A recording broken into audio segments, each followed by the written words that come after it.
오늘 하나님께서 주시는 말씀 마가복음 제2장 1절에서 12절까지 말씀 봉독합니다. 수일 후에 예수께서 다시 가버나움에 들어가시니 집에 계시다는 소문이 들린지라 많은 사람이 모여서 문 앞까지도 들어설 자리가 없게 되었는데 예수께서 그들에게 도를 말씀하시더니 사람들이 한 중풍병자를 4사람에게 메워가지고 예수께로 올세 무리들 때문에 예수께 데려갈 수 없으므로 그 계신 곳에 지붕을 뜯어 구멍을 내고 중풍병자가 누운 상을 달아내리니 예수께서 그들의 믿음을 보시고 중풍병자에게 이르시되 작은 자야 네 죄사함을 받았느니라 하시니 어떤 서기관들이 거기 앉아서 마음에 생각하기를 이 사람이 어찌 이렇게 말하는가 신성모독이로다 오직 하나님 한 분 외에는 누가 능히 죄를 사하겠느냐 그들이 속으로 이렇게 생각하는 줄을 예수께서 그 중심에 아시고 이르시되 어찌하여 이것을 마음에 생각하느냐 중풍병자에게 내 죄사함을 받았느니라 하는 말과 일어나 내 상을 가지고 걸어가라 하는 말 중에 어느 것이 쉽겠느냐 그러나 인자가 땅에서 죄를 사하는 권세가 있는 줄을 너희로 알게 하려 하노라 하시고 중풍병자에게 말씀하시되 내가 네게 이르노니 일어나 내 상을 가지고 집으로 가라 하시니 그가 일어나 곧 상을 가지고 모든 사람 앞에서 나가거늘 그들이 다 놀라 하나님께 영광을 돌리며 이르리 우리가 이런 일을 도무지 보지 못하였다 하더라. 아멘. 오늘 저는 이 주신 본문의 말씀을 가지고 죄를 사하는 권세 이렇게 제목을 삼아 말씀을 증거합니다. 세상에 많은 문제가 있습니다. 참 풀 수 없고 어떻게 보면 이해가 되지도 않는 그런 문제들 인간 세상에 이런 일이 다 있나 하는 그런 고통이 있습니다. 그런데 이 모든 문제들은 그 원인이 있습니다. 보통 나무가 있고 그리고 줄기가 있고 꽃이 피면 우리는 그 밑에 뿌리가 있음을 알 수 있습니다. 이 원인은 이 뿌리라고 할 수 있는데 그것은 죄입니다. 천지를 창조하실 때 하나님께서 이 세상을 선하게 창조하셨습니다. 선, 다른 말로 아름다움입니다. 그런데 이것은 히브리어로 토브, T-O-V, 토브라고 하는데 이 토브, 이 선함이라는 것은 본래 하나님의 속성입니다. 하나님이 선하신 분입니다. 그러므로 선하신 하나님께서 만드신 것이 선한 것입니다. 보통 이것은 우리 일반적으로 우리 삶에도 적용됩니다. 여러분 마음이 어떠하면, 여러분 상태가 어떠하면, 여러분이 하는 것, 만들어내는 것, 그것을 여러분을 담는 것입니다. 음식도 그렇습니다. 여러분이 착하고 따뜻하고 좋은 마음을 가지고 만들면 그것이 아주 맛이 있고 마음에 기억에 남는 것입니다. 이와 같이 선하신 하나님께서 선하게 만드신 이 온 세상에서는 문제가 없었습니다. 그런데 그 문제가 생기기 시작한 것은 인간이 죄를 지은 이후입니다. 인간이 죄를 지어 하나님께서 금하신 선악과를 딱 먹고요. 그리고 나서 일어나는 것은 이런 문제들이 발생한 것입니다. 하나님께서 물으실 때 아니 남편 된 아담이 하나님이 창조하여 나에게 주신 이 여자가 주어서 제가 먹었는데요 하고 비판하기를 여자를 비판하여 그리고 여자를 보내주신 하나님까지도 싸잡아서 비판한 것이죠. 죄가 들어오고 나니까 이와 같은 시기와 질투와 이런 분열이 거기서 생겨나게 된 것입니다. 이 세상은 특히 모든 문제의 문제는 전쟁입니다. 어째서 전쟁이 있을까? 여러분 전쟁이 일어나게 되면 아이들은 마땅히 어머니와 아버지와 함께 살아갈 그 권리를 상실하게 되고요. 그리고 노인들은 불쌍히 여기시고 그리고 궁길히 여겨주는 그런 모든 그 도움이 다 사라지고 마는 것입니다. 잘 때도 없어지고 두려움과 공포 속에 살아가게 되는 것입니다. 상상도 할 수 없는 일이 지금 아프리카 콩고 땅에서 일어나고 있습니다. 우리 교회가 특별히 기도하고 선교하고 있는 곳에 기도로 세운 교회와 기도로 세운 간호대학에서 지금 정상적으로 예배와 그리고 교육이 이루어지지 않고 있습니다. 그 정도가 아니고 지금 참혹하고 고통스러운 일이 발생하여 죽음과 고통의 그 신음이 그 땅을 덮고 있습니다. 오늘 우리가 기억해야 하는 것은 이것은 죄악 때문에 그렇습니다. 사람들이 그 죄를 해결하지 못하고 죄가 용서받지 못한 사람들이 손에 총을 가지고 권력을 가지고 돈을 가지고 건강을 가지고 있기 때문에 그 모든 것들이 악의 도구가 되는 것입니다. 그래서 사람들이 죄가 용서받아야 하는 것이 첫 번째 주제입니다. 그들은 이사야 5장 20절에 기록된 이대로입니다. 악을 선하다 하며 선을 악하다 하며 흑암으로 광명을 삼으며 광명으로 흑암을 삼으며 쓴 것으로 단 것을 삼으며 단 것으로 쓴 것을 삼는 저들은 화 있을진저. 아니 도대체 악한 건 악하다 해야 될 것인데 그걸 선하다 하고 또 선한 것을 악하다고 거짓으로 말하고 흑암이 광명이라고 말하고 광명을 흑암이라고 말하는 이런 거짓된 무리에 대해서 이들이 죄가 용서받지 못하여 그와 같은 거짓을 자행하는 것입니다. 주님께서는 그런 것은 그렇다고 아닌 것은 아니라고 하라고 맹세 필요 없다고. 그러나 이제는 사람들이 각각 온갖 방법을 통해서 매스미디어라든지 그 밖에 여러 사회문화적인 현상들을 총동원해서 거짓으로 위장하기로 그래서 빛이 어둠이라고 말하고 어둠이 빛이라고 말합니다. 폭력이고 사람을 죽이는 일인데 무슨 정의가 거기에 있습니까? 왜 그걸 정의로운 전쟁이라고 합니까? 그러나 이 모든 것들은 다 죄에서 온 것입니다. 죄인들이 죄가 회개받지 못한 죄인들이 권력을 가지고 부자가 되고 건강한 몸을 가지고 있기 때문에 모든 좋은 기회들이 다 악의 기회가 되고 말았습니다. 그런 의미에서 우리는 죄사함이 제일 중요한 주제입니다. 우리는 죄사함, 내가 이 속에 있는 내 죄가 사함받는 것이 중요한 주제입니다. 여러분도 마찬가지입니다. 여러분들이 주 앞에 죄사함 받고 그래야 여러분에게 주어진 그 모든 기회들이 전부 다 선하게 사용될 것입니다. 여호와께서 말씀하시되 오라 우리가 서로 변론하자. 너희 죄가 주홍 같을지라도 눈과 같이 헤어질 것이요 진홍같이 붉을지라도 양털같이 희게 되리라. 너희가 즐겨 순종하면 아름다운 소산을 모을 것이요 너희가 거절하여 배반하면 칼에 삼켜지리라. 여호와의 말씀입니다. 여기서 우리가 알 수 있는 것은 하나님께서 얼마나 우리를 죄사하기를 원하시는가.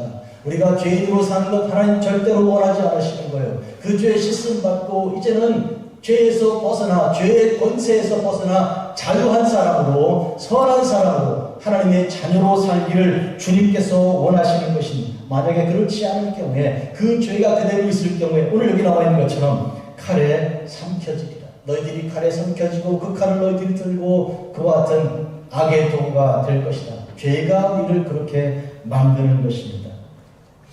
그런 의미에서 죄가 사함받고 나면 그 죄가 우리를 사망 권세에서 벗어나게 되고 나면 그때 이리가 어린 양과 함께 살며 표범이 어린 염소와 함께 누우며 송아지와 어린 사자와 살찐 짐승이 함께 있어 어린아이에게 이끌리며 이와 같은 이사야 제11장의 비전이 나타나게 되는 것입니다. 앞서 인용한 대로 서로 변론하자. 너희 죄가 주홍같이 붉을지라도 이와 같은 흰 눈처럼 흰 양털처럼 만들겠다는 이사야 제1장의 말씀이 이어서 제11장에서는 그런 소망에 죄사함 받은 자들의 기쁨이 충만하게 되는 것입니다.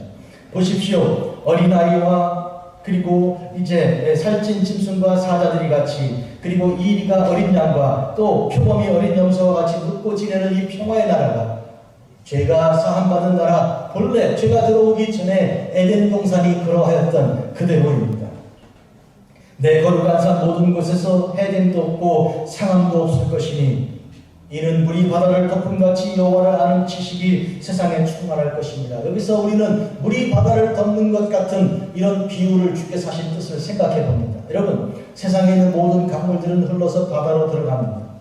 바다를 아무리 넓은 바다라 하더라도 강에서 흘러들어가는 그 모든 물이 바다의 표면을 덮어내는 것입니다. 누가 어떤 바다가 그 흘러내리는 그 물을 다 막아낼 수 있습니까? 그런 점에서 우리는 주께서 하시는 그 말씀의 능력을 누구도 거역할 수 없습니다. 누구도 말씀을 이제 부정할 수 없는 까닭은 말씀이 육신이 되어 이 땅에 오신 우리 주님의 영광은 온 세상에 충만함 그리고 주님께서 친히 역사하시기 때문입니다. 병이 낫는 것과 죄사함 받는 것 두 가지가 오늘 말씀의 본문에 들어있는 주제예요. 병이 낫는 문제하고 죄가 사함 받는 문제. 세상에 문제가 많이 있는 것 중에 특히 두 가지를 우선 주목할 수 있는 것. 병 문제 그리고 죄사함 문제입니다. 그런데 여러분 기억하시기 바랍니다. 병은 우리가 안고 살아갈 수 있습니다. 그러나 죄는 결코 안고 살아갈 수 없습니다. 그러니까 중요한 것은 죄의 문제입니다. 죄의 문제는 당장 여기서 우리가 해결되고 용서받아야 하는 주제입니다.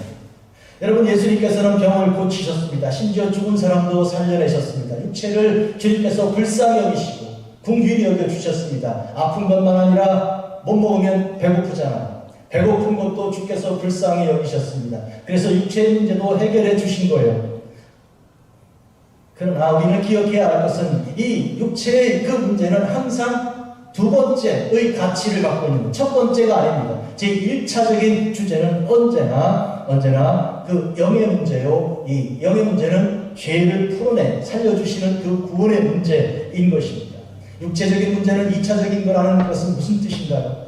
우리가 육체 문제가 크고 중하고 그것 때문에 고통스러운 일이고 고난이 오고 이 살만하지 않고 행복 불행이 거기 있는 것처럼 보이지만 2차적이라는 얘기는 그것보다 더 중요한 주제가 있다는 것이죠. 여러분들은 건강을 원하시잖아요. 그렇죠? 건강하고 또 젊으면 얼마나 더 좋습니까? 젊고 건강하면 뭐 바랄 것이 없지 않겠어요? 그걸 위해서 우리가 병원도 있고요. 그것을 위해서 여기 헬스 프로그램도 있고요. 각종 그 음식 다이어트도 있고요. 다 있지 않아요? 그런데요, 젊고 건강하면 다 행복한가요? 그렇지가 않은 거예요. 저희가 그를 주장하고 나면 그의 젊음도 필요가 없고 고통이 되는 거예요. 젊은 베르테르의 슬픔 아십니까? 그 젊은 사람이 왜 슬픕니까?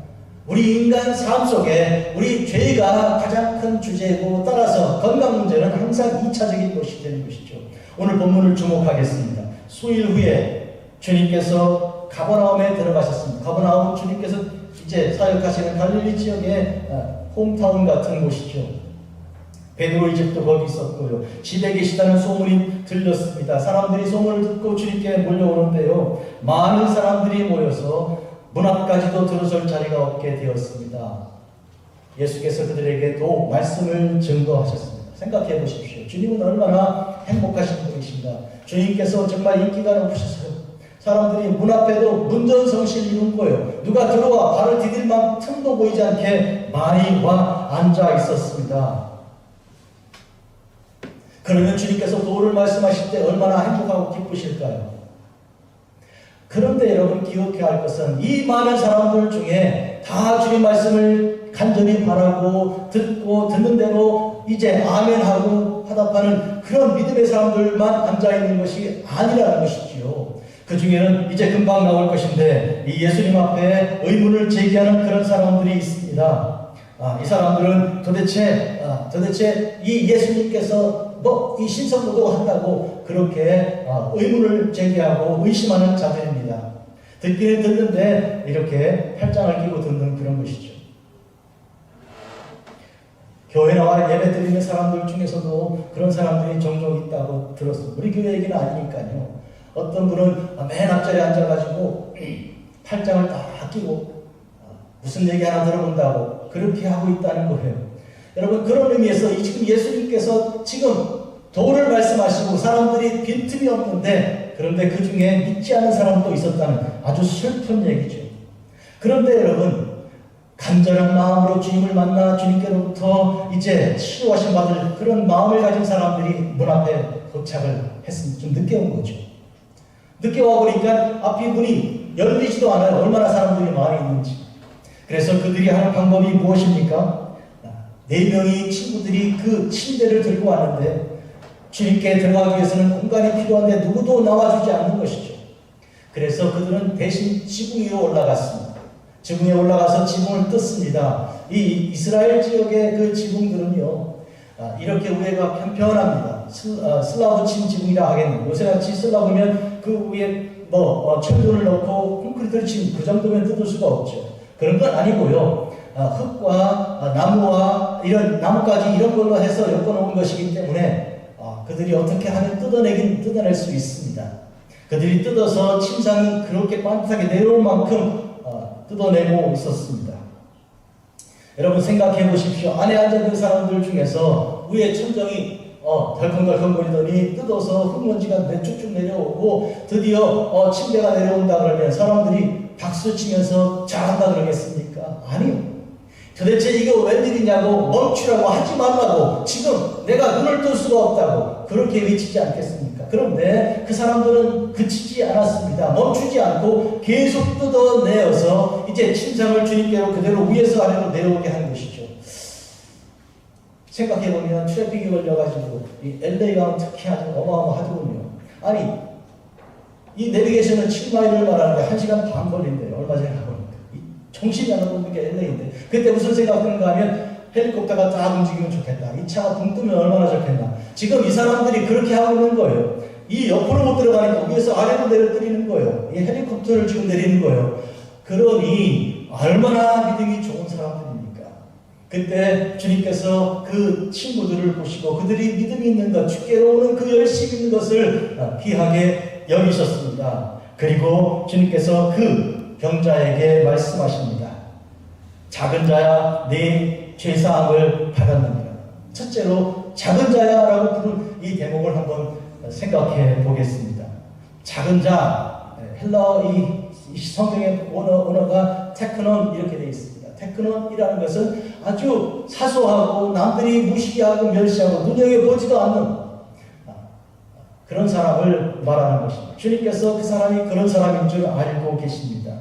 여러분 평생 중풍병자로 살았다는 얘기는 그에게 있어야 할 그 모든 것이 하나도 없다는 얘기입니다. 그 중에 인격이라는 것이 있고 자존심이라는 것도 있고요. 존경심이라는 것도 있는데 그에게는 그런 모든 것이 하나도 없습니다.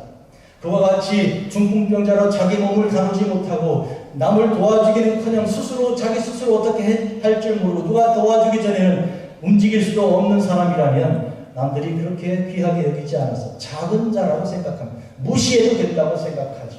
주님께서는 그것을 알았습니다. 그래서 그를 불러 작은 자라고 부르신 것이죠. 그런데 놀라운 것은 주님께서 그를 보시고 그를 불렀다는 것입니다. 그러므로 가장 작은 자인데 지금 천하 만국의 가장 높은 이름을 가지신 우리 주님께서 그를 불러주셨다는 것은 그 작은 자를 주님이 주목하셨다는 것은 놀라운 일입니다. 주님은 사람들과 같지 않습니다. 사람들은 그를 무시하고 함부로 하였는데 주님은 결코 그렇게 하지 않고 그를 주목하고 그의 가치를 귀히 여기고 존중히 여겼습니다. 보십시오. 어떻게 하셨습니까? 너의 죄사함을 받았느니라. 이미 말씀드렸어요. 제일 중요한 주제, 인간의 많은 문제 중에 제일 큰 주제는 죄사함 받는 주제랍니다. 오늘 주님께서 그에게 그 놀라운 선물을 지금 주시는 것입니다. 여러분 여기 앉아 계신 여러분에게 무슨 문제가 있으십니까?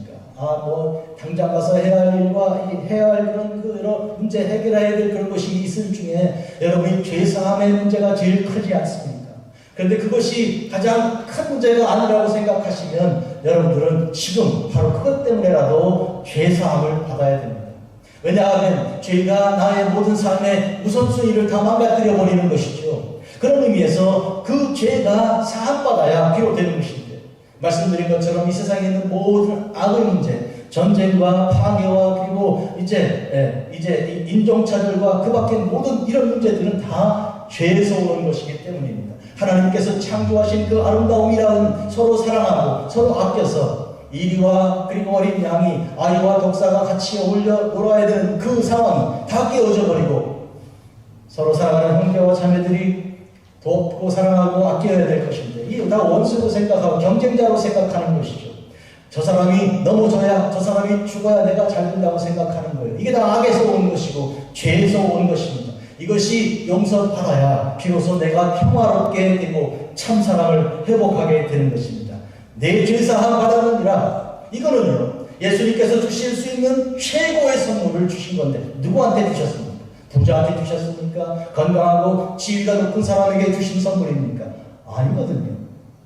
지금 그 중에 가장 낮고 가장 무시당하는 그런 사람에게 허락하신 가장 놀라운 은혜와 축복입니다. 사랑하는 성도 여러분, 오늘 여기서 여러분이 기억해야 할 것은 내가 하나님께로부터 받을 그 죄사함의 가장 큰 은혜가 나에게 있어야 한다는 것을 하셔야 됩니다.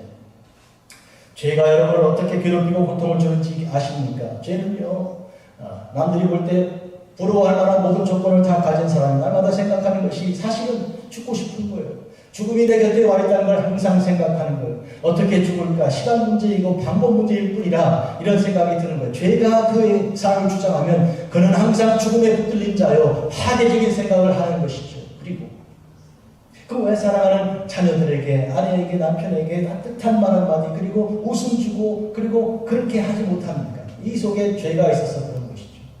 죄가 해결되어야 비로소 내가 아무리 사소한 것이라도, 부족한 것이라도 그걸 가지고 참 사랑을 인간답게 살아갈 수 있는 것. 죄가 제일 중요한 문제예요. 죄를 해결해야 됩니다. 이 복된 은혜를 지금 주님께서 그 중에 제일 작은 자에게, 모인 그 많은 사람들 중에 가장 사소하고 우습게 여겨지는 그 사람에게 허락하신 은총입니다. 내 죄사함을 받았다. 작은 자 테크는 내가 받았다. 이거 얼마나 놀라운 일입니까? 이쯤 되면 우리는 하나님께 영광을 올려드려야 됩니다. 박수를 막 치고 영광 올려드려야 됩니다. 우리가 보통 사람들 중에 제일 똑똑하고 제일 건강하고 달리기 제일 잘하는 사람에게 상을 줄 때 박수를 치죠. 그런데 씁쓸한 박수 아닙니까? 나는 저렇게 못해. 그런데 그 중에 가장 약하고 가장 부족한 사람을 들어 그에게 가장 큰 은혜를 베풀어 준다면 여러분 진심으로 마음에 뜨거워서 감동하게 될 거예요. 야, 정말 저분은 정말 좋은 분이야. 그러니까 우리 중에 저런 사람을 저렇게 사랑하지. 그러면 나도 사랑하시겠네 하는 생각이 들어 진짜 감동이 오는 거예요. 그렇잖아요? 지금 모인 사람들은 그렇다면 전부 다 진심으로 박수를 치며 하나님께 영광을 올려드려야 되는 거예요. 그런데 그것을 그렇게 보지 않는 사람들이 이 안에 들어 있었습니다. 아까 말씀드린 것처럼 팔짱 끼고 이렇게 꼬라보면서 한번 재밌게 한번 해봐라 이렇게 기다리는 사람 같은 사람들이죠. 서기관들입니다. 그들은 마음에 생각했습니다. 이 사람이 어찌 이렇게 생각하고 말하는가? 이 신성모독 아니냐? 신성모독이란 말은 하나님을 거역하는 것이죠. 하나님을 이제 함부하는 그런 것이라는 것이죠. 사실은 신성모독이 아니고 하나님의 주시는 권위를 가지고 세상에 하나님의 은혜가 무엇인지를 지금 밝히 드러내고 있는 것인데 이들은 거꾸로 생각하는 것이죠. 하나님께 영광을 올려드릴 그 시간에 지금 이 사람이 하나님을 지금 참담하게 거짓으로 거슬러 저렇게 하고 있다고 생각하는 것이죠. 왜 그랬을까요? 그들은 그 속에 진리가 없었기 때문에 그 속에 참다운 그 진리 말씀이 부족했기 때문이죠. 죄를 사하는 것이 하나님만 하실 수 있다. 그런데 어째서 사람이 죄를 사한다고 말하냐? 그들을 비판하는 내용입니다. 첫째로 죄는 하나님께서만 사하신다 라는 얘기긴 하죠. 그러나 두 번째 그들이 없는 지식이 뭔가 하면 이분이 바로 하나님이시라는 것을 몰랐던 것이죠. 하나님이 우리에게 오신 것, 예수님이 하나님의 그 삼위일체 제2격이시라는 것을 그들은 알지 못했습니다. 지식이 그러니까 온전하지 않을 경우에 이와 같이 비판하는 자가 되고 의심하는 자가 되고 그리하여 하나님의 은혜를 거역하는 자들이 되는 것이죠. 이게 얼마나 그 모인 공동체를 힘들고 고통스럽게 하는 것입니까? 주님께서는 그들이 무슨 생각하는지를 아셨습니다. 어째서 이것을 마음에 생각하는가? 생각까지도 아시는 주님께서 지적하십니다. 그들은 지금 예수님 앞에서 뭘 하고 있었습니까? 죄를 짓고 있었던 것입니다. 한 사람은 죄사함 받고 다른 사람들은 죄를 짓고 있었습니다. 죄를 만들고 있는 것이죠. 어째서 그들이 죄를 짓고 있습니까? 여러분 로마서 14장 23절 들어보십시오. 의심하고 먹는 자는 정죄되었나니 이는 믿음을 따라 하지 아니하기 때문이라. 믿음을 따라 하지 않는 것은 다 죄다. 다 죄. 먹는 거 마시는 것만 아니라 말하는 거 행동하는 거 가는 거 모든 게 다 죄가 되는 거예요. 어떻게 하느냐? 믿지 않고 하는 겁니다.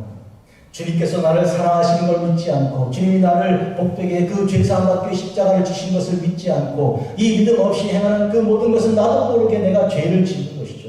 더 크게 하면 더 큰 죄를 짓는 것이죠. 그런 것을 지금 주님께서 말씀하십니다. 너희들이 지금 의심하고 믿지 않는 것이기 때문에 그러니까 같은 공간 안에서 꽉 들어찼어요.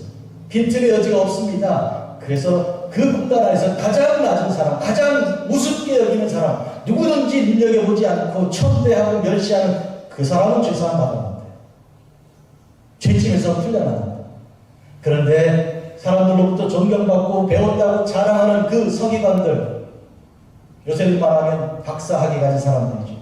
그런 사람들이 지금 죄를 짓고 있습니다. 큰 대조가 일어나고 있습니다. 여러분의 삶에서는 여러분은 누구와 같다고 하겠습니까? 나는 정말로 아무것도 아니고 보잘것이 없다. 나는 남이 나를 도와주지 않고는 꼼짝달싹 못한다 하는 그런 약점을 가지셨습니까? 부족합니까? 걱정할 거 하나도 없는 것이 주님께서 여러분을 주목하십니다. 주님께서 여러분이 죄사함 받아야 할 것을 아시고요. 지금 그렇게 선포하시죠. 너의 죄사함 받았다. 작은 자야, 염려하지 마라. 내가 너를 안다. 그런 의미에서 우리는 낮고 천하나 그러나 주님께서 우리를 높여주시는 모든 죄를 사해 주시는 거룩함이 있는 것이, 나는 슬프고 나는 괴로우나 나의 인생을 뒤바꾸어서 죄를 뒤집어 쓴 내 머리에 화관을 씌워주시고요, 베옷을 입었는데 걷어내시고 그리고 아름다운 옷으로 띠를 띄워주십니다. 믿으십니까? 아멘. 이게 예수님이시죠. 같은 공간 안에 어떤 사람은 자라가고 교만하여 이런 사람에게 그는 계속 죄를 짓고 있는데 이런 의미에서 오늘 우리는 이 중풍병자가 주님께 wan 이 일에 대하여 우리는 깊이 기억하고 또 기억해야 합니다. 멀리 갈 거 없습니다. 우리에겐 바비 말씀이 있잖아요. 작은 자야 내 죄사함을 받았느니라 주님께서 그에게 말씀하신다면 오늘 여러분은 어떻게 해야 되겠습니까? 박수 쳐야죠. 박수. 아멘? 그렇지 않아요. 여러분, 이런 점에서 어떤 사람은 그 질병을 가지고 사는데 그 질병을 치료하는 문제는 2차적이라고 항상 얘기했어요. 그런데 요새 사람들은 그게 1차적인 게 다 돼버렸어요. 그래서 병원이 문정선실을 이루고 그래서 의과대학이 제일 공부잘하는 사람이 가려고 애쓰는 것이죠. 병 고치는 거 육신이 제일 첫 번째 이슈가 되는 그게 아닌데 얼마나 많은 경우에 실제로 얘기해 봅시다. 여러분들이 아프고 괴로운데도 불구하고 그것이 2차적인 문제로 될 때 여러분은 그것과 함께 살아가면서 그것이 암이든지 그것이 어떤 다리가 아픈 것이든지 어떤 뭐든지 관계없이 여러분들은 그걸로 통해 오히려 삶을 배우게 되고 겸손하게 되고 주님께 영광 돌리게 되는 것입니다. 다른 말로 말하겠습니다. 바비 말씀이 지난 7년 8년 동안 중풍병이기 때문에 남이 도와주지 않으면 교회에 올 수 없는 사람이기 때문에 교회 안 왔습니까? 예배 못 드렸습니까? 아까 일부 예배 기도할 때 보니까 너무 놀라운 기도를 하나님께 드리는 거예요. 나는 여러분이 건강한 사람이 모두 다 아는 그런 박사 같은 사람들이 그런 진실한 기도를 드리는 경우를 많이 못 봤습니다. 그러므로 그의 질병이 그를 막았습니까? 그의 질병이 그에게 핸디캡입니까? 주님께 나오는 길을 막아 주님을 아는 일에 지식이 부족하게 만들었습니까? 아니잖아요. 그러므로 우리는 그를 통해 영광을 돌려야 되는 거예요. 그는 죄사함 받았습니까? 그게 중요한 주제니까. 오늘 우리는 거꾸로 생각하는 거예요. 죄는 놔두고 다른 걸로 육체 건강과 돈과 명예 이게 더 중요하다고 생각하니 그게 잘못된 것이고 그런 주님을 바로 알지 못하는 믿음 때문에 우리가 하는 일이 다 죄가 되는 것입니다. 제 말이 좀 어렵습니까? 안 어렵죠? 주께서 그에게 이르셨습니다. 내가 내게 이르노니 일어나 내 상을 가지고 집으로 가라. 분명히 일어나 내 상을 들고 집으로 가라 명령하여 그가 일어나 회복이 되었습니다. 그러나 우리가 기억해야 할 것은 그 전에 중요한 것을 주님께서는 먼저 하셨다.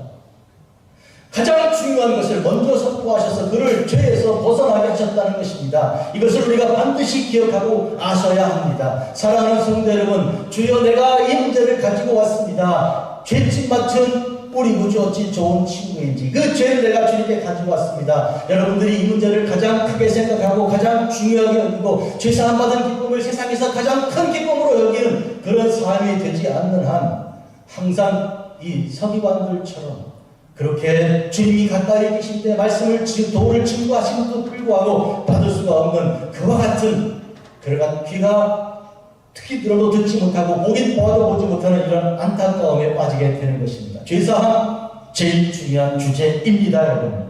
여러분 오늘 우리는 이제 3.1절 이제 106주년 기념 예배로 드리고 있습니다. 이 무슨 뜻인가요? 106년 전 1919년 3월 1일 날 대한민국 만세를 외쳤던 그때 주님께서 그들의 그 부르짖음을 들으셨습니다. 왜냐하면 그들은 그것이 기도였기 때문입니다. 좀 더 얘기를 하죠. 그때 한반도는 전체 인구가 2천만 명이었습니다. 지금은 한 7,500만쯤 이렇게 된 아주 거대한 그런 나라지만 2천만 명 중에 교회 인구는 25만 명이었습니다. 1%가 조금 넘었습니다. 그런데 교회가 주도가 되어서 이 한반도의 독립운동을 평화적으로 무기가 자기가 아니고 하나님께 기도하는 것으로 그렇게 하였습니다. 어떻게 그것이 가능했습니까? 1%밖에 되지 않는데. 당시에 모든 기관들, 공식적인 기관들은 즉 우체국이라든지 아니면 경찰서라든지 학교라든지 아니면 모든 그 관공서, 군청, 면사무소 혹은 도청 전부 다 일본이 장악하였기 때문에 전국 네트워킹 할 수 있는 것은 교회밖에 없었습니다. 산에도 들판에도 그리고 강가에도 바닷가에도 조그마한 교회들이 15명, 20명 이런 교회들이 여기저기 모여있어요. 그 네트워킹이죠. 기독교인들은 억압하는 자들로부터 해방하신 분이 주님이시라는 것, 그런 의미에서 이제 사람이 인권을 가지고 회복하여 주께서 사람이 사람들에게 하는 일이 하나님의 일이라는 것을 알고 있었기 때문에 신앙과 그리고 인간적인 그런 인권 문제는 같이 가는 거였습니다.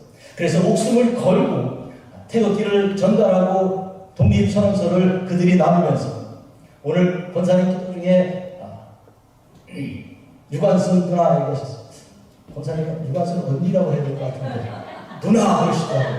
유관순 누나 16밖에 되지 않았는데 붙들려서 고문당에 결국 서대문 형무소에서 죽지 않았습니다. 그럼에도 불구하고 주님께서 주신 그 사명을 감당하여 내가 누구랑 어디로 가는 길이고 누구랑 연을 듣는지 말하지 않고 목숨을 주님께 드린 것이죠. 그와 같은 방법으로 비밀이 일본이 다 장악하고 있었던 그 비밀 첩보기관들이 하나도 눈치를 못 채는 상태에서 전국에 동시에 다 같이 일어난 일이죠. 이 가능한 일이 아니죠.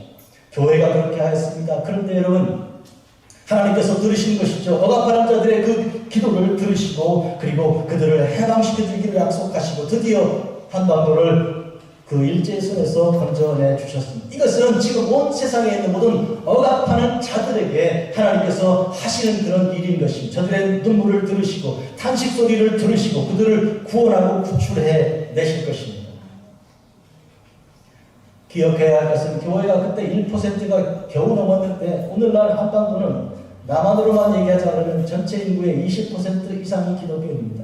그때보다 적어도 20배 이상 많은 사람들이 예수 믿는다는 얘기죠. 그런데 소금의 역할을 하는가, 빛의 역할을 하는가, 민족이 가야 할 길을 제시하는 지도력을 행사하고 있는가, 이건 대단히 큰 의문이고 참 염려할 사항입니다. 오히려 교회가 나라를 걱정하는 것 대신 이 나라와 민족들이 교회 걱정하고 저 사람들 어쩌다가 저렇게 되었나 이렇게 하는 세상이 되었으니 이거는 정말 안타깝고도 안타까운 일입니다. 오늘 이런 의미에서 오늘 우리는 100년 지난 오늘 정말 주 안에서 하나님의 교회가 되고 그리스도인이 되는 바른 그런 삶의 모습을 가져야 할 것입니다. 오늘 본문에서 주께서 우리에게 주신 귀한 말씀, 내 죄사함을 받았느니라 하신 가장 작은, 가장 멸시천대받는 자에게 허락하신 최고로 복 있는, 최고로 귀한 말씀, 그 말씀을 오늘 우리가 듣습니다.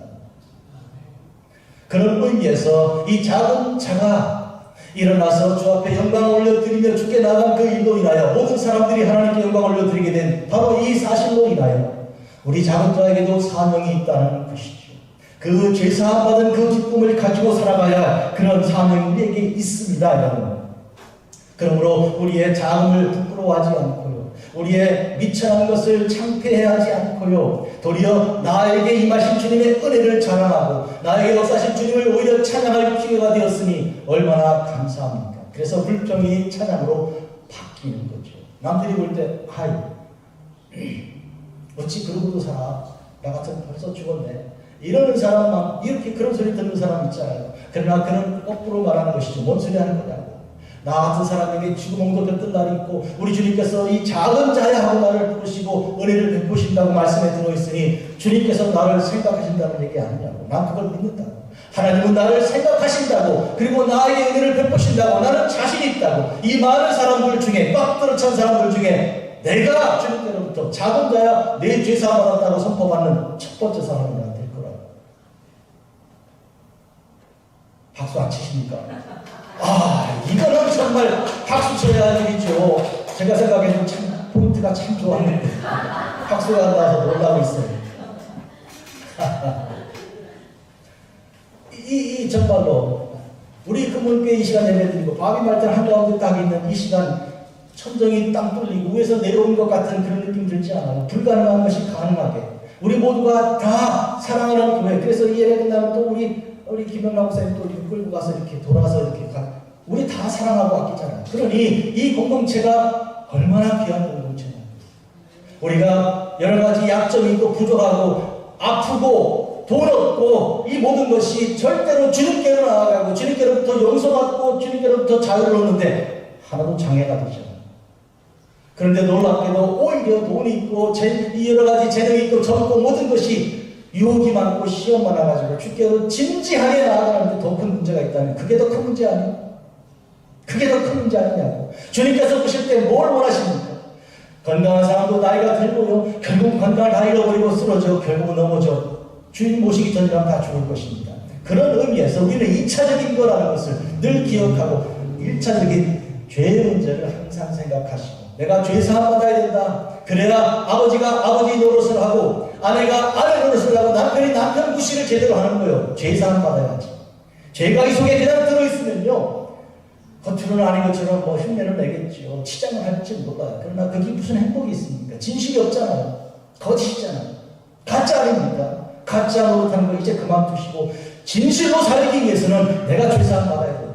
아멘. 내 죄가 사함받는 게 제일 중요하다. 이걸 아시고 지금부터 여러분들은 주여 내 죄를 사하여 주시옵소서. 나 죄 가지고 살고 싶지 않습니다. 죄는 어떤 것인가 하는 나를 얽어매는 거예요. 거짓이 거짓을 자꾸 만들어내는 것처럼 하나의 거짓말을 하기 위해서는 두 개, 세 개로 또 거짓말로 만들어야 되는 거 아니에요. 온통 거짓말이에요. 이 양파처럼 껍질을 벗겨도 계속 나오는 거예요. 이런 것이 끝나고 오늘 성찬식에서 주께서 당신의 몸과 당신의 피를 허락해 주셔 우리를 새로운 사람으로 만드시는 그 은혜가 여기서 이루어져야 되는 것이죠. 해서 여러분에게 말합니다.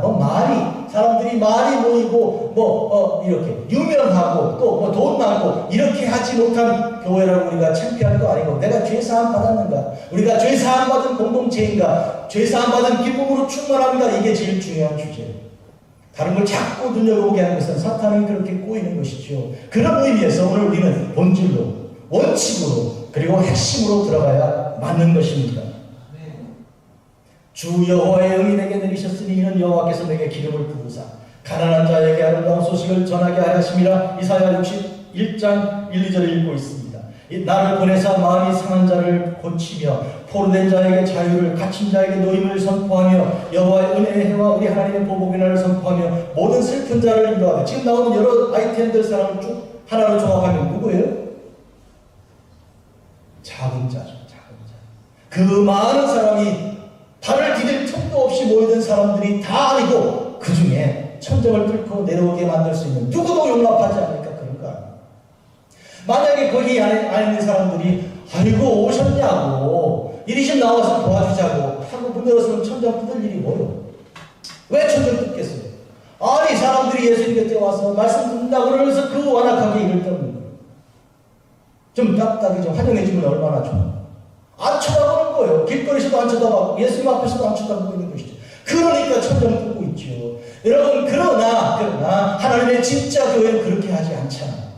우리 성도 여러분의 삶은 그래서는 안 돼 있잖아요. 어떤 공간이든지 여러분이 살아가는 여러분의 가정이든지 가게든지 여러분이 일하는 일터든지 사무실 어디든지 이와 같이 가장 낮은 자가 존중되는 거기 예수님이 계시는 곳이 아닙니까? 아니 박수도 안 나와요. 여러분 예수님이 계시다면 보시고 주목하실 것이 작은 자예요. 그러니까 여러분 항상 생각하세요. 주님이 여기 계시다면 저 사람 주목하시겠네. 그러면 여러분 어떻게 누구처럼 해야 돼요? 예수님처럼 하면 되는 것이죠. 따라서 여러분이 그에게 육신의 문제보다는 영의 문제, 그가 근심하고 걱정하는 문제, 겉으로 보이는 것 아니라 안 보이는 것, 혼자 앉아 울고 있는 그 고통의 그 문제를 여러분이 볼 수 있어야 하고 그것을 관심 있어야 하는 것이죠. 아이고 예쁘네 이거 어디서 사셨어요? 그것만 묻지 말고 마음이 어떠십니까? 요새 어떠세요? 기도? 이렇게 묻는 대화할 수 있는 사람이 돼야 맞는 것이죠. 아닌가요? 그렇잖아요. 예수 믿는 사람은 공동체 속에서 아니 뭐 무슨 백을 들었는지 그런 소리 그거는 시장에 가서 충분히 들을 수 있는 얘기고 교회에서는 그렇게 하면 안 되죠. 교회에서는 진심으로 그 속에 있는 것이 느껴지고 깨달아지고 마음으로 와 닿는 곳이어야 한다는 것입니다. 사랑하는 성도 여러분, 오늘 저는 목회 기도 시간에 예레미야 말씀을 읽었습니다. 여기 보면 예레미야에서 이런 말씀이 있습니다. 구수인이 그 피부를 표범이 그의 반점을 변하게 할 수 있겠느냐? 그게 가능하다면, 그게 가능한 일이라면 이 죄에 익숙한 너희도 선을 행할 수 있을 것이다. 하나님 말씀이에요. 구수인이면 아프리카 사람이야. 그 피부가 바꿀 수 있습니까? 분칠한다고 바뀝니까? 또 표범은 반점이 있는 거예요. 반점이. 표범이 그 반점을 문지른다고 지워집니까? 안 되잖아요. 지금 이것처럼 주님께서 말씀하십니다. 죄에 익숙한 너희도 선한 일을 행할 수 있을 거다. 만약에 구수인이 피부를 바꾼다면, 표범이 반점을 없앨 수 있다면, 한마디로 너희들은 스스로는 안 된다는 얘기예요. 하나님께서는 알고 계신 것이죠. 이 무슨 뜻입니까? 예레미야를 통해 주신 말씀은 너희들은 결코 스스로 죄를 해결할 수 없다. 하나님께서 그걸 알고 있다는 거예요. 그런데 왜 어째서 사람들이 그 죄를 스스로 해결하려고 그러는가? 분명히 죄 문제를 사람들이 알고 있는 거. 그것 때문에 괴롭고, 그것 때문에 잠을 못 자고, 그것 때문에 삶이 불투명하니까. 그런데 스스로 해결하는 방법은 뭡니까? 소위 엔터테인먼트 하는 거죠. 음악을 듣고, 가서 이 발레를 보고, 또 여행을 다니고, 또 맛있는 거 먹으러 다니고, 그럼 뭐 하려고 그렇게 하는 거예요? 잊어버리려고 하는 것이죠. 예? 잊어버리려고. 아니, 현실이 있는데 왜 그걸 치부하지 않고 잊어버리려고 그런다고? 잊어버리면 됩니까? 그러니까 주님께 맡겨야 되죠. 주여, 제가 이 죄가 있으니 이 죄를 해결해 주십시오. 주님밖에는 내가 갈 데가 없습니다 하고 주님께 가야 맞는 것이죠, 여러분. 사랑하는 성도 여러분, 지금 4명의 친구들이 이 사람을 데리고 와서 사람들이 문전성시하니까 안 받아주니까 지붕에 올라가지 않았어요. 이 사람이 잘한 것은, 좋은 것은 좋은 친구들을 둔 거죠. 여러분들은 그런 친구들이 있습니까? 심상치 않게 끌고 와 주님께로 가고 그것도 안 되니까 지붕에 올라가는 친구들이 있냐고. 사실은 여러분이 육신의 것을 자랑하는 한 동안에, 죄 문제를 그렇게 중요하게 여기지 않는 동안에 아무도 그런 친구가 사실은 없습니다. 실제로는 없는 거예요. 괜히 놀러 가자 그러면 이거 돈 있을 때 꼬이지, 돈 떨어지면 아무도 사라지고 없어지는 그런 친구가 친구니까요. 그런 점에서 이 사람은 작은 자이지만 사실은 큰 자네요, 보니까. 우리가 하나 더 추가해 기도할 것은, 주여 나에게 좋은 친구를 주십시오. 믿음의 식구들을 주십시오. 불쌍히 여겨 날마다 기도 속에 나를 기억하고 주여 불쌍히 여겨 주시옵소서. 오늘 교회 못 나오는 권사님 불쌍히 여겨 주십시오. 이렇게 기도하는 믿음의 식구들이 우리 중에 있어야 되는 것이죠. 여러분이 그렇게 돼야 하는 것인 줄 믿습니다. 주님께서 그들의 믿음을 보셨다고 하셨습니다. 마지막으로 말씀드립니다. 저는 오늘 성찬 예식을 준비하면서 특별한 생각을 아주 많이 했습니다. 이 성찬 예식을 통해서 우리 주님이 나를 위해 죽으신 죽으심을 깨달아야 될 것인데, 주님께서 당신의 살과 당신의 피를 주신 것을 우리가 알아야 될 것인데, 이것을 여러분들이 잘 알 수 있기를 바랍니다. 또 이 말씀을 통해, 오늘 이 설교 말씀을 통해 여러분들이 우리 주님께서 그 모인 사람들에게 특히 주목하시기를, 이와 같이 가장 작은 자를 주목하신 사실을 기억하시고, 가장 작은 자 중에 작은 자인 여러분을 주님께서 주목하시는 줄을 아시기를 바랍니다. 잊지 마면, 나는 작은 자가 아닌데요 생각할 수 있지만, 그러나 여러분이 정말로 진실되게 자신을 들여다본다면 나는 정말로 작은 자라는 것을 알 수 있습니다. 그렇잖아요. 세상에 드라마 보시다가 막 그냥 꺼이꺼이 우시는 분 들어보면 그거 왜 그러냐고요. 왜 울어요? 내가 저 사람과 똑같다. 그러니까 우는 거예요. 가장 내가 불쌍한 사람이라고 생각하는 사람이 제일 초상집에서 보면 막 많이 운다 그러는데, 누가 운다? 자기 소금으로 운다는 거예요, 사람은. 그러니까 결국 내가 제일 불쌍하다는 걸 알고 있는 거죠. 평소에 말하지 않고 그거를 폼제느라고 다 감출 뿐이지만, 그러나 진실 앞에 서면 드러나는 것이죠. 내가 제일 불쌍하다. 따질 거 없다. 멀리 갈 거 없이 내가 제일 불쌍하다. 그걸 주님께서 아시는 거죠. 그러니까 주님께 그걸 내놓기를 부끄러워할 거 하나도 없는 거예요. 주님 아시잖아요, 주님. 나 같은 죄인 살리신 그 은혜 놀라와 이 찬송을 부를 때 아시지요로 바꿔가지고 아시지요 하고 밤새 부르면서 통곡하고 울잖아요. 아시잖아요. 정말 다 아시잖아요. 그렇잖아요. 그런 점에서 오늘 이 가장 작은 사람을 만나주신 우리 주님께서 오늘 시간 나를 만나 주신 줄 믿으시기 바랍니다.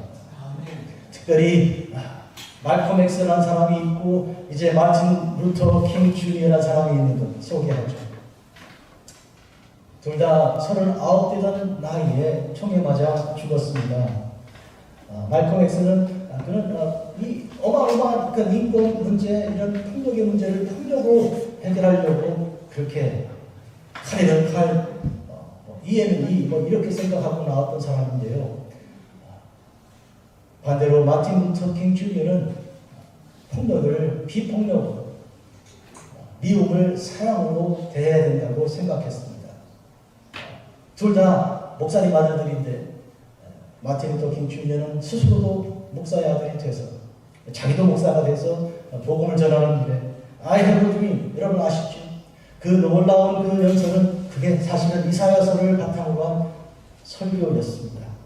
아까 읽어드린 말씀 중에 한 구만 있죠. 그때 이리가 어린 양과 함께 사며 표범이 어린 염소와 함께 누우며 송아지와 어린 사자와 살찐 짐승이 함께 있어 어린아이에게 끌린다. 이 말씀을 바탕으로 해서 이사야 11장이죠.